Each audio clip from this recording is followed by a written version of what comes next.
यो चाहिँ water cress हो, साँधेको वाटर क्रेस रेडी भयो।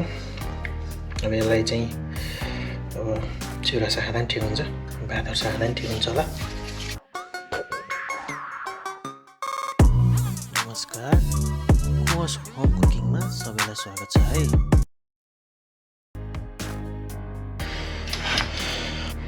यसलाई खोले साग नि भनिन्छ अनि ठाउँ अनुसार यसको अब नेपाली नामहरू अरू पनि हुन्छ होला। मैले चाहिँ आज यसलाई साँधेर बनाउने विचार गरेको छु। मैले पहिला नै पखालेर यसलाई यहाँ निकालिसकेँ हैन।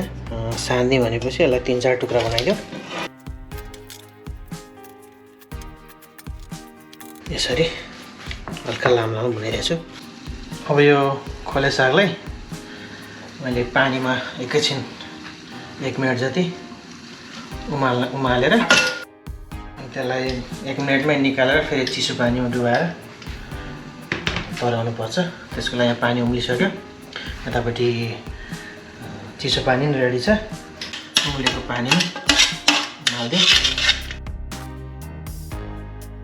1 मिनट जति छोपेर राखिदिन्छ। अब यो साग 1 देखि 2 मिनट उम्ल्यो, यो हरियो नै हुँदा निकालौँ। अब यसलाई चिसो पानीमा डुबाइदिइहालौँ।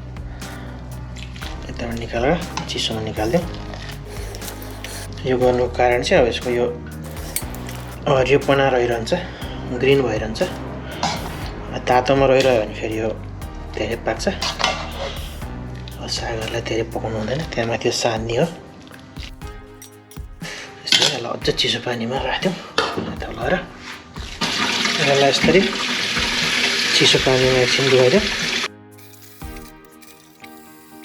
यो सेलाएपछि निकालिदिने होला। अब चिसै भइसक्यो भन्दा एकैछिनमा सजै एकैछिन तातो खोलिदिइराखौँ। अब चिसो भइसक्यो, यसलाई निकालिदिउँ। साग पनि हरियो छ है। अब यसलाई यो तरिरहोस् पानी, त्यो बिचमा हामी अब अरू काटकुट अनि अरू कुरा रेडी बनाएर यसलाई सान्ने हो। अब यो वाटर क्रेस सान्नको लागि फ्रेस कुराहरू चाहिँ आधी रातो अनियन अनि यो लसुनको पोटी छ 2टा, एउटा चाहिँ अहिले चाम्नलाई चाहिन्छ, एउटा चाहिँ त्यतिकै सान्नलाई। अनि यो गलौटा छ, यसलाई चाहिँ काँचै काटेर हाल्ने हो। अनि अमिलो छ, यो सबैलाई काटौँ।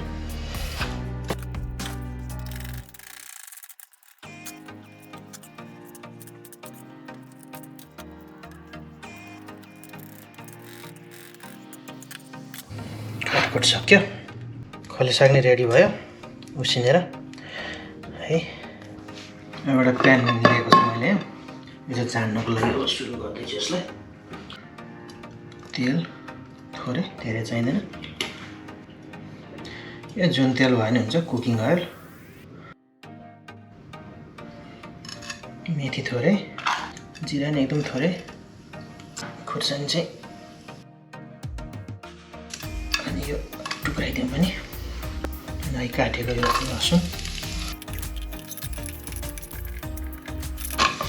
ब्राउन ब्राउन भयो है, खुर्सानी अलिअलि भयो, यसलाई निकालिदिउँ। अब यसमा यो सागमा चानेको पिँडाहरू हाल्दिउँ। अब यसलाई मोलमाल गर्नलाई यो देखाउनु बिर्सेको, यो चाहिँ अदुवा स्लाइस गरेको। यो प्याज हालिदिउँ, अदुवा हालिदिउँ, यो गोलबुडा नै हालिदिउँ 3-4वटा, थोरै चिल्ली फ्लेक्स अनि नुन अब स्वाद अनुसार है, यति चाहिन्छ होला। अनि लेमन अमिलो बनाएर यसमा तोरीको तेल थोरै, कडा खालको तोरीको तेल छ थोरै, अनि मरिच,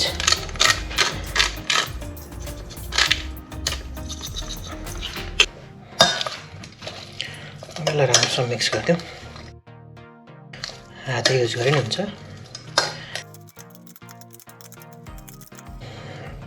थोरै नुन चाखौँ। यसमा नुन र अमिलो अलिक थप्नुपर्छ।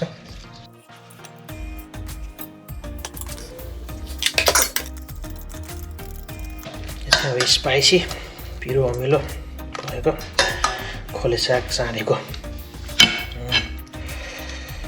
सधैँ कति पकाएर खानु भनेर मिठो हुन्छ यो मैले पहिला ट्राई गर्छु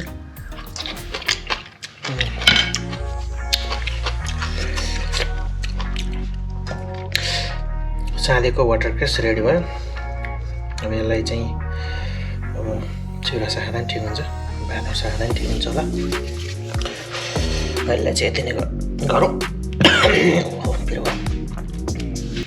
धन्यवाद यतिन्जेलसम्म यो भिडियो हेरिदिनु भयो आउँदा भिडियोहरू अझ राम्रो होस् भन्नका लागि र हामीलाई थप हौसला प्रदान गर्न तपाईहरुको सल्लाह सुझाव राम्रो नराम्रो के लाग्छ उल्लेख गरिदिनु होला त्यसका साथै कुनै पनि भिडियो नछुटोस् भन्नका लागि युट्युबमा गई यस च्यानललाई सब्स्क्राइब गर्न चाहिँ नभुल्नु होला है